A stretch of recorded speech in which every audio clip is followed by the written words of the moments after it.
Hey everybody, HomeSliceHenry here, and in today's video we're taking a first look at a brand new Pokemon in the world of Pokemon Go, Corviknight. Corviknight evolves from Rookie D, which can be encountered in several ways, through GBL encounters, from magnetic lures, or by hatching 2-kilometer eggs. Corviknight is a Steel and Flying type Pokemon with the moveset of Sand Attack, Legacy Iron Head, and your choice of Sky Attack or Payback. So without further ado, let's hop into the matches. Of course, Open Great League isn't quite available yet, so these will be practice Great League battles with members of my Discord to take a first look at this brand new Pokemon. Hopping into the first match, picking up a good lead Corviknight into Shadow Drapion. Corviknight is a Pokemon that does have the ability to potentially be a core breaker to the exceedingly common Azumarill plus Shadow Drapion core. Sand attacks are going to add up in this matchup. They're hitting for super effective damage, and as Corviknight, you get to spam out Iron Heads. Sand attack does have terrific energy generation. Drapion will go for the crunch. Corviknight has very similar bulk to Skarmory. But an important distinction is that Skarmory never had any coverage, whereas Corviknight, of course, has Sand Attack, which is the ability to hit the only two types in the game, Fire and Electric, for super effective damage that can actually hit Corviknight for super effective. So here Corviknight is able to win the 2 shield. In comes Annihilate. Annihilate's going to try and get the counter down, but I could have made a Sky Attack, and that's going to force Annihilate to throw energy. So now they're energy dry, in comes Corsola. They're going to pivot out, and in the back, they have Superior. I'm going to bank a Nightshade for later and send in the Goodra to absorb energy. Goodra more than happy to tank Frenzy Plants in this matchup. My energy here is pretty useless as well, but what I'm after is going to be that Dragon Breath damage. Dragon Breath will add up a lot in this matchup. At this point, I think I'm only going to get to one move, so I will go for the Thunder Punch as it does slightly more damage. In hindsight, maybe I could have made it to double Aqua Tail, but in the moment, I was thinking, if I'm only getting to one, I'm going for the Thunder Punch. Opponent is going to go for the Frenzy Plant. Corsola able to tank it. Back in comes the Annihilate, but it's too little too late, as Nightshade will comfortably knock out Annihilate, and we're able to take the win. We move to the next match, leading Corviknight into Azumarill. This is a win for Corviknight, as long as you do have a pretty nice HP stat. This Corviknight, I will be rebuilding at some point for one that has higher HP. There is a specific HP check that does help you guarantee the Azumarill Zero Shield matchup. My opponent safe switches into Drapion, and again, this is a very common core pairing, that Azumarill plus Drapion core that didn't really have any checks before. But now, Corviknight is able to do well into both sides of this core. I get to spam out Iron Heads. Sky Attack is actually the more efficient move to go for, but in the matchup against Drapion, you do actually want to go for Iron Heads, as the Sand Attacks will add up enough that in the 2 shield, you'll be able to eventually knock out with an Iron Head. They pivot back into the Azumarill, so I bank a ton of energy and send in Corsola. Corsola, even though I have an absolutely terrible IV Corsola, pretty comfortable in this matchup. Nightshade is going to connect, getting Azumarill deep into the red. My goal here is to overfarm quite a bit, and then look to fire off the Nightshade. So I'm going to throw 3 and the move. Opponent reads me like a book, and they bring in the Drapion, going for a snipe with the Aqua Tail. But this is going to set up farm for Goodra. Goodra now at an energy advantage. What are they going to have in the back? If they bring in the Azumarill, I can farm up quite a bit. It's for Alligator. I could Thunder Punch here and get the KO, but this is a new Mon. I want to test the damage. So I switch in Corviknight and go for the Sky Attack. Sky Attack does get the Shadow for Alligator low, but I can't farm down. So that's very good information to know. So the Corviknight for Alligator matchup, not going to be a particularly comfortable one. Azumarill is going to be able to farm down Corviknight, but I have to Thunder Punch on Goodra. Of course, that game would have been a lot cleaner if I just Thunder Punched the Gator with Goodra, but for science, since it's a new Mon, I wanted to see how much Sky Attack will do. Corviknight versus Alolan Sandslash. Now this is another matchup where having super effective Sand Attacks is pretty nice, because the Sand Attack damage, while it does not get Sand Attack bonus, will definitely add up over time, and as Corviknight, you have Iron Head, which will hit for neutral.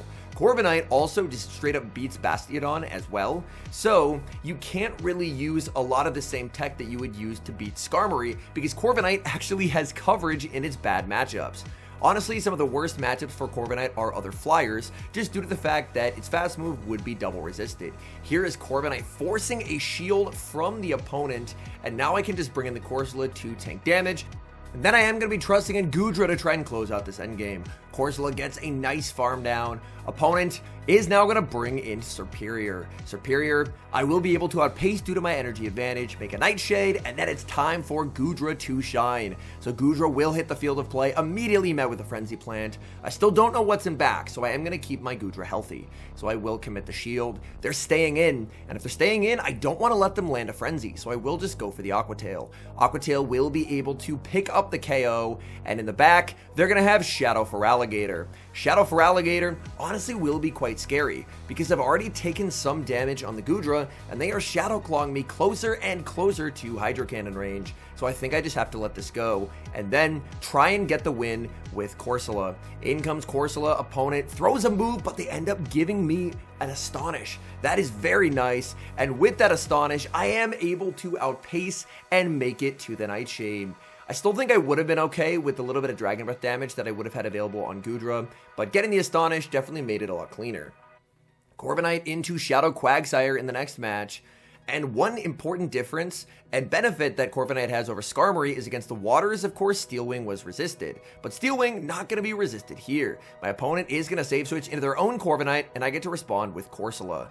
One big advantage to running Corsola in this new Corviknight meta is the fact that Corsola does very, very well against Corviknight neutrally, just due to the fact, of course, that Corsola has same type attack bonus moves and is monstrously tanky, whereas the Corviknight Sand Attack is not same type attack bonus. So Corsola is going to be able to tank the back-to-back Sky attacks. Even though I don't have a very good IV Corsola, I'm still able to barely get a full farm down and exit with a lot of energy.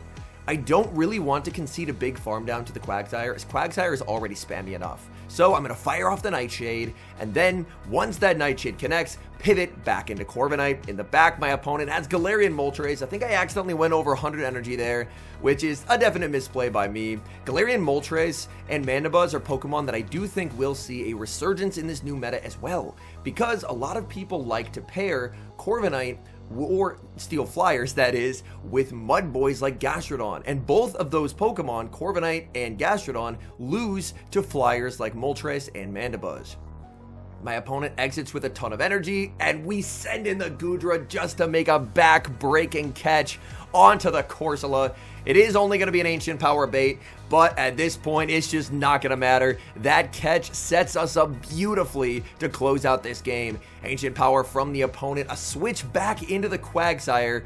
Quagsire will just get knocked out by the Aqua Tail. Moltres will get Dragon Breath down, and my goodness, that catch is exactly what we needed.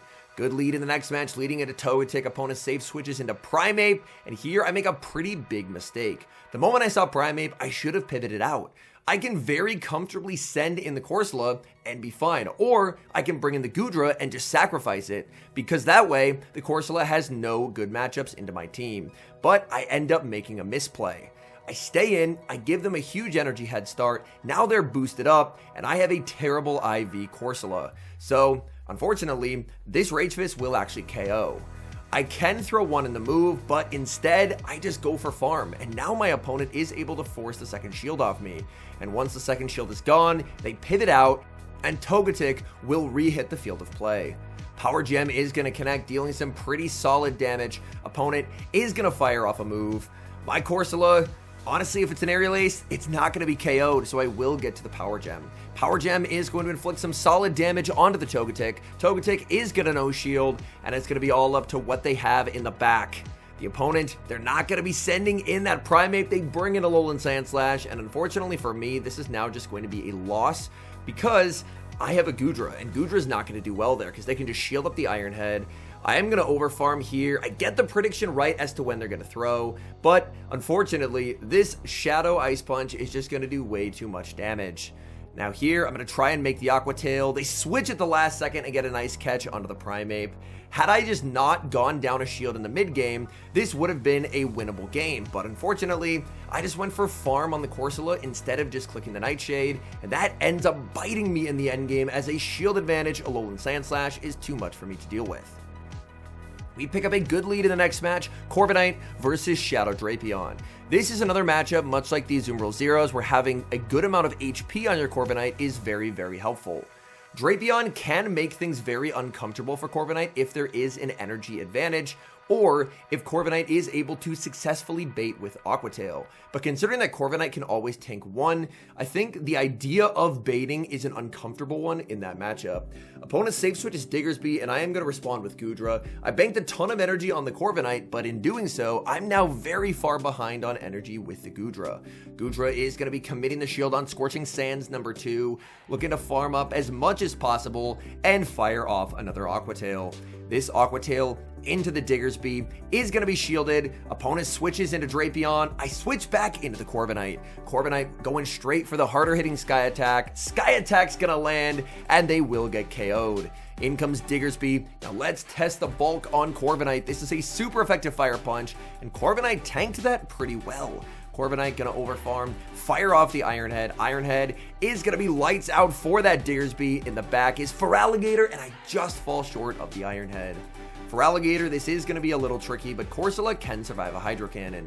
Opponent throws on 5 there, so they do give 2 free turns to the Corsola. They are on Crunch, and they do get a Crunch debuff, but I'm very close to a Thunder Punch on Goodra, so this game is basically just over already. Here, due to the debuff, I will actually get farmed down. I can't make another move, but I'm still fine. Even though I stayed in for a while, that doesn't change the amount of energy that I have on the Goodra, so I make the Thunder Punch, KO Feraligatr, and I'm able to take the win. We got a Azumarill against Corviknight in the next match. My Corviknight, as I mentioned, does not have a lot of HP. I'm going to look to rebuild one that has a better HP stat. If you do have a higher HP stat, Corviknight does win the Zeros versus Azumarill. However, since I know that I have a pretty scuffed HP stat, unfortunately mine would actually lose the Zeros. Ice Beam is going to connect, and here I will commit the shield and look to overfarm quite a bit. And I believe it's this match that I make a pretty crucial error. In this matchup, as the Corviknight, you need to Sky Attack and then you can farm down. But I try for an Iron Head to farm down because again, this is a new Pokemon, and as you're going to see, Azumarill is going to survive that on like 1 HP. So an important lesson for the Corviknight Azumarill matchup. Do not do what I did. Do not go for Sky Attack into Iron Head and try and farm down, because high rank Azumarills are going to survive that, and then suddenly you're down 2 shields. But this is in the first few hours of a new Pokemon, so there are going to be some mistakes as we learn the matchups. Opponent does get the Scorching Sands attack drop, which is unfortunate. Bit of bad luck there. They will make a Fire Punch here, but they commit to the Scorching and they do not get it. In the back is going to be Shadow Drapion, and considering I have a Corsola, this is basically just a lost game. Aqua Tail is going to be shielded. They still had 2 shields to work with. I get to make another Aqua Tail, but the Drapion still has another shield to hide behind, so this is very, very bad for me. And I have a terrible Corsola, so this Crunch is going to inflict way too much damage. My opponent is going to fire off a move. They will go for the Crunch onto the Corsola. I'm farming up with the Corsola, wait the turn and get the catch onto Corviknight, but they're at 14 here, which means that they are 1 off the Crunch, so they'll be able to win the game. And here, they actually end up going for a BM catch, which, fair play to them. They have the Crunch loaded, so the catch really didn't end up impacting anything, as they could have just done 1 in the Crunch. But at that point, I had basically tuned out of the battle as I knew it was going to be a loss. Great lead in the next match. For those who hate Jumpluff, I have great news for you about what Corviknight can do. Corviknight, of course, is a complete wall to energy from Jumpluff, even though the fast attack is going to be triple resisted.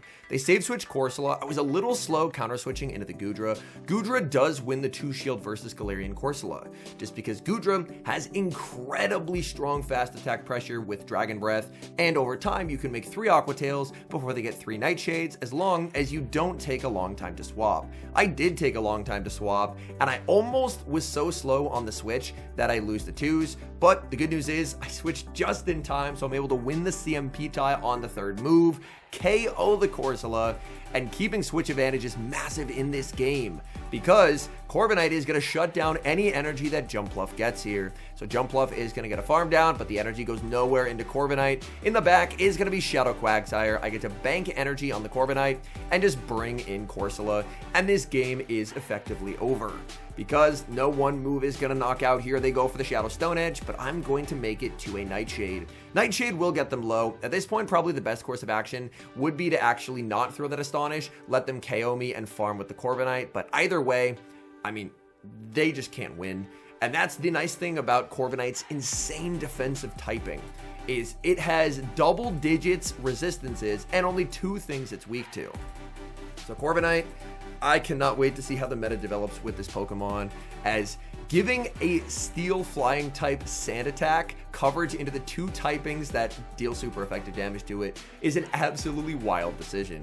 We lead Corviknight into Diggersby in the next match. I save switch into Goodra, which is a bit of an interesting play considering I'm much weaker in the back, but I figured this way my opponent's likely to stay in and I can get some valuable damage that make my life easier for getting rid of the Diggersby later on. They're gonna bring in Shadow Drapion. I'm farming up with the Goodra. I think I should have just thrown the Aqua Tail instantly there, because then I wouldn't have had to shield. I am gonna fire off another Aqua Tail. This is going to inflict some very solid damage onto my opponent, so they will commit the shield. Farming up with the Goodra, tried to potentially make an Aqua Tail catch onto Corviknight, but I didn't time it right, so Aqua Tail is going to pick up the KO. In comes Corviknight. Corviknight will be able to get a nice farm down here, and Corviknight's energy, I mean, flying and steel, should hopefully go far into whatever they decide to bring in. If they bring in the Diggersby, I will be going for the harder hitting Sky Attack. Sky Attack not going to knock out from here, but it will get my opponent low. So I will fire off the Sky Attack. I'm going to farm up, switch in the Corsola. In the back is an Air Slash Mandibuzz. That is a little bit unfortunate for me, as of course, Corsola, not a huge fan of Mandibuzz, but the fact that it's Air Slash means that Corsola does actually have play here, because Air Slash has a lot worse pacing than Snarl. So I think I have probably lost this game, but I'm going to keep playing it out and see if I can somehow make magic happen. So Power Gem is going to connect. That's some pretty nice damage onto my opponent. I'm just going to let this go and try and sweep this game with Corviknight. I know they have a Fire Punch loaded on the Diggersby. I go for the Iron Head, and there I mistime it. I was mistiming stuff quite a bit today. I believe there's the animations are a little bit inconsistent, which is unfortunate. They're gonna make 2 Fire Punches, so if I'm gonna win the game, I have to survive it. I will shield at the first, but they're going to make a second, and now this is another test of Corviknight's bulk. Fire Punch does not KO. I will get Quick Attack down, but this thing has a great amount of bulk. Hopping into the final match, Corviknight into Corsola, not a great lead. I'm going to save switch into the Goodra, with the understanding that Goodra, of course, will be able to inflict some very solid damage on Corsola and win the 2s if they stay in. They're not going to stay in, however. They're going to pivot out into Diggersby, and considering I have my own Corsola in the back, I'm super happy to bait out this Diggersby. Firing off Aqua Tail after Aqua Tail in this matchup, really bringing the pressure to the opponent. Opponent can fire off a Scorching Sands, but a Scorching Sands, of course, will not threaten to KO. I am finally running a bulky Goodra, and I played the CMP tie as they make it to a Fire Punch. So the Aqua Tail is going to be shielded up, and I'm just going to let this go. My opponent is going to undercharge the Fire Punch to get a little bit of extra farm, but I'm going to bring in Corsola. Corsola is going to get a 2 Astonish head start, which is very nice. In the back is Bibarel, and this is going to be a tough fight. I'm going to bank a bunch of energy, send in the Corviknight, and my opponent will immediately respond with their Corsola once again. Corsola will be firing off the Nightshade. That is survivable for the bulky Corviknight. Corviknight farming up, and I believe I'll need 2 attacks to KO, so I will go for the cheaper and less hard-hitting Iron Head, because the Sky Attack would not enable a farm down, so I'm going to go for the Iron Head here. This Iron Head, will it KO the Corsola? The answer is yes. In comes Bibarel. Bibarel, I will get to the Iron Head. Even if they let this go, this should just about put them in Power Gem range. They end up shielding, and now this is going to be close. Can Corsola make it to the back-to-back Power Gems? This is going to be a very close game. I get there, I lose the CMP tie, and I have to survive a Surf if I want to win the game. So I no shield, and my Corsola tanks it. Very low HP, but my Corsola tanks it, gets the back-to-back Power Gems, and we're going to take this win. Double normal in the back, and that's still going to be a 1 game. All in all, I think Corviknight arrives to the Open Great League meta on day 1 as a terrific Pokemon and honestly a meta threat. I don't believe it is like rank 1 meta in the Open Great League. That still very much is Corsola, but I think it's probably just a top 10 Pokemon. It is very, very strong defensively. Again, I've mentioned it quite a few times. Its defensive typing is completely absurd. Even though its charge attacks are fairly mediocre, the fact that it's only weak to 2 types and its fast move hits those 2 types for super effective damage gives it a lot of play, and in my view, does make it less RPS or alignment dependent than Skarmory was in the past. So to me, this is a welcome addition to the meta, and I'm excited to see how the meta adjusts to this new meta contender making its presence felt. Anyways, thank you guys so much for watching. If you enjoy watching content like this, please leave a like on the video and subscribe to the channel if you haven't. And a special thank you as always to our channel members here on YouTube. The support guys provide is genuinely so appreciated. So thank you guys oh so very much. And until next time, I've been HomeSliceHenry.